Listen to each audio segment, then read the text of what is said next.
A new Associated Press investigation suggests 2020 presidential candidate Amy Klobuchar may have sent an innocent teen to prison nearly 18 years ago. As a top prosecutor in Minnesota, Klobuchar tried the case of 16-year-old Mayan Burrell. He was suspected of fatally shooting 11-year-old Taisha Edwards. But the year-long Associated Press investigation revealed inconsistencies and questionable police tactics. Senator Klobuchar had this to say on Fox News. I didn't know about this new evidence. No, I didn't know about this new evidence until I saw this report. I couldn't have. I haven't been in the office for 12 years. Associated Press reporter Robin McDowell joins me from Afton, Minnesota, with more on this reporting. Good to see you, Robin. So walk us through this investigation. What were some of those inconsistencies that were uncovered, and was this information available to Senator Klobuchar at the time? Senator Klobuchar did not handle the case directly. She was the head prosecutor at that time. She says the evidence was not available to her at the time. We did uncover some new things, but there were a lot of things that would have been available. For instance, there was a single eyewitness. He gave conflicting accounts to what he saw. There was no gun, no fingerprints, no hard evidence. His co-defendants were saying he was not even at the scene. There was a police interrogation with Mayan Burrell, the teen who was sent to prison for life, in which he named an alibi and also said that he was at a convenience store where there was a surveillance, which was under police surveillance, and there would be surveillance tape. That was never pulled. So while we did uncover new things, there was plenty she should have known at that time. So put this into context for our viewers. This was happening at around the same time of the exonerated five, formerly known as the Central Park Five.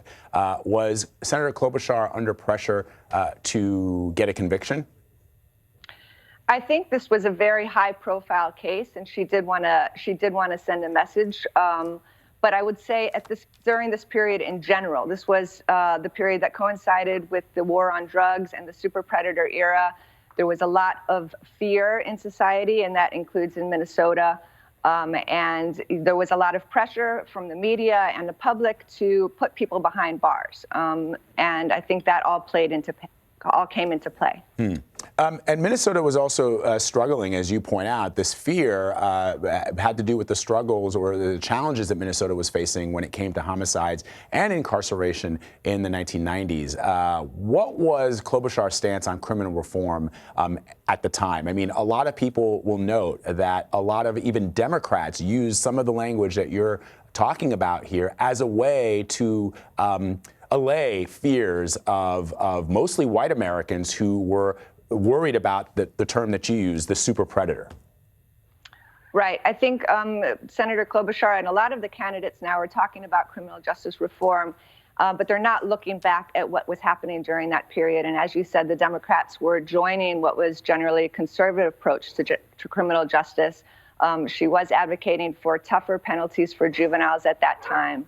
So that's what I have to say about that. Yeah. So now many are calling for Senator Klobuchar to suspend her campaign in light of this investigation. Has she responded at all? Has she responded to your reporting? She's not responded directly to us after the story came out. We were in touch with her office before, and she said pretty much what she's been saying to the media since then, that if there's new evidence, it should be presented to the court. And what, I guess, finally, what has been Mayan Burrell's response to his sentencing, and what's he saying now?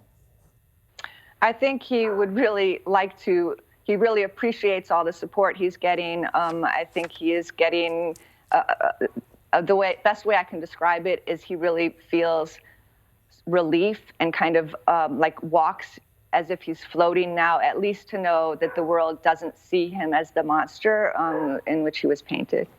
And so do you see your reporting and the information that is coming to light now as an impetus for perhaps the Attorney General, Keith Ellison, to reopen the case?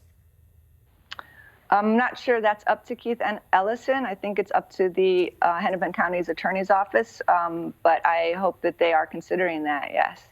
All right. Robin McDowell from the AP. Great reporting. Thank you so much for sharing it with us. We appreciate it. Thank you.